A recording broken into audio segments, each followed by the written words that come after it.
அப்படியே நட்சத்திரத்தை காட்டுகிற முகம் இன்னும் ஒரு 2 நிமிஷம் தான் உடச்சிருக்கோம் சுபீர. அது போல காவடி போல நிற்கும்போது இங்கே ராம பார்த்தேன்.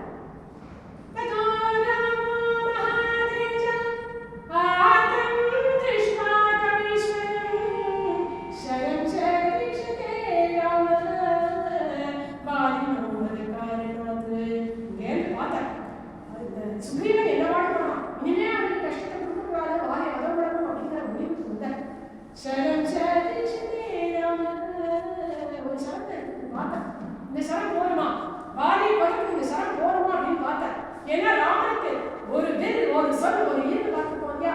இதோ இங்க ஒரு வில், ஒரு மானம் போறோம். இந்த மானம் அவன் கதை ஒண்ணா முடிச்சுக்கணும், ஒரே அடி அவன் அப்படி கீழே சாட்சணும். அப்பேற்பட்ட மானமா இருக்கும், எப்பேற்பட்ட வாரி அடிக்கணும், பெரிய பராக்கிரமசாலியா இருக்கக்கூடிய வாரி அடிக்கக்கூடிய வானம். அந்த சரம் போருமா அப்படின்னு பார்த்தேன். போறன்னு தோணுது.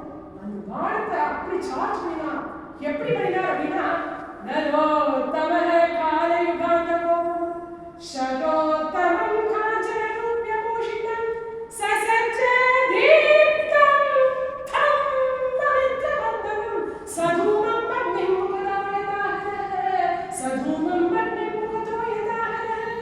அப்படி போச்சு அந்த ராமனுடைய வானம். அப்படின்னா நரோத்தம காலயுகாந்தகோ எப்படி காலத்தை முடிக்கக்கூடிய அந்த சிவபெருமான் காலாகி ருத்ரன் வந்து இடுப்புல கையை வச்சுட்டு நிற்பாராம். அப்படியே வாயை திறப்பாராம். முதல்ல அபிரிகம் அவருடைய வாயுது, அப்புறம் நெருப்பு வரும். அந்த நெருப்புல வஃப் அப்படின்னு ஒரு க்ஷணம் இந்த பிரபஞ்சமே அப்படியே ஏறி ஆரம்பிச்சு ஒரு க்ஷணம் வசமாயிடும். அது போல இந்த வானம் கிளம்பி போறது. எப்படி சார்ஜ் பண்றாரு அப்படின்னா, யமதர்மராஜா அந்த கடைசி காலச்சக்கரத்தை எப்படி சார்ஜ் பண்ணுவாரோ அப்படி அவருடைய அஸ்வத்தை சார்ஜ் பண்ணினார். இங்கே கிளம்புறது அந்த வானம். நரோத்தம காலயுகாந்தகோ ஷரோத்தமம் காஞ்சனரூப்ய பூஷிதம். காஞ்சனரூப்ய பூஷிதம் தக தக தக தக தக ஜொலிச்சிட்டு போறது அந்த வானம்.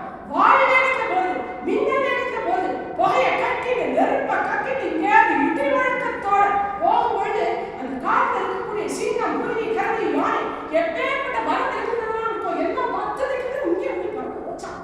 அங்கேருந்து வந்து பறந்து வந்த அந்த வானம் இடி வழக்கத்தோட வாரியோட நெஞ்ச குத்தி அவனை விற்கிற வீழ்த்திட்டு மகேந்திரன் நிவேதம் தர்ஷன் மகேந்திரன் நிவேதஸ்ரம் மகேந்திரன் புத்திரம் பதிதம் வாலினம் ஹேமமாலினம். ஹேமமாலியை போட்டுட்டா தன் ஜெயம் நினைச்சுருக்காங்க. அப்பேற்பட்ட பராக்கிரமசாலி அந்த ஹேமமாலியை போட்டுட்டு அந்த வாலியை ஒரு பானம் அடிச்சு வீழ்த்திட்டு அதுதான் ராமபானம். ஒரு பானம் போறோம் அதான் பழக்கம் நினைச்சாச்சு. மகேந்திரன் நிவேதம் தர்ஷன் மகேந்திரன் போல அடக்க முடியாதவன் அந்த வாலி.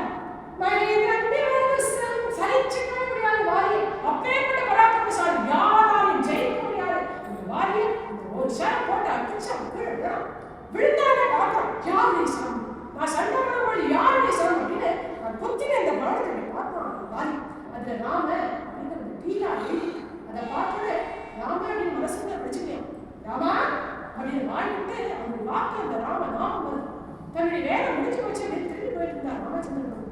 வாலியோட வாக்கு வந்து ராம அப்படிங்கிற நாமம் வந்தோடனே திரும்பி வாலியை பார்க்கறதுக்காக நேரம் உண்மை சாகுறதுக்கெல்லாம் மூல மந்திரத்தை முற்றும் தம்மையே தவக்கலகும் தனிப்பெரும் பதத்தை தானே இம்மையே இமை நோய்க்கும் மறந்தினே ராமன் என்னும் செம்மை சேனாவும் தன்னை கண்களில் தெரிய கண்டார்.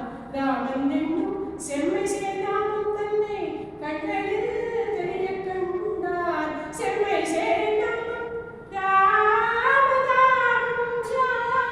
ராமநாமம் ராமநாமம் செம்மை சேனாவும் தன்னை கண்களில் தெரிய கண்டார் தெரிய கண்டார் கண்டார்.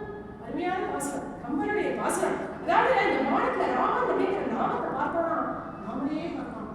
அவ்வளோ அழகு வாசனம். உண்மை சார்புறதுக்கெல்லாம் மூலமந்திரம். இந்த 3 லோகத்திற்கும் மூலமந்திரமான இந்த ராமநாமம் அப்படின்னு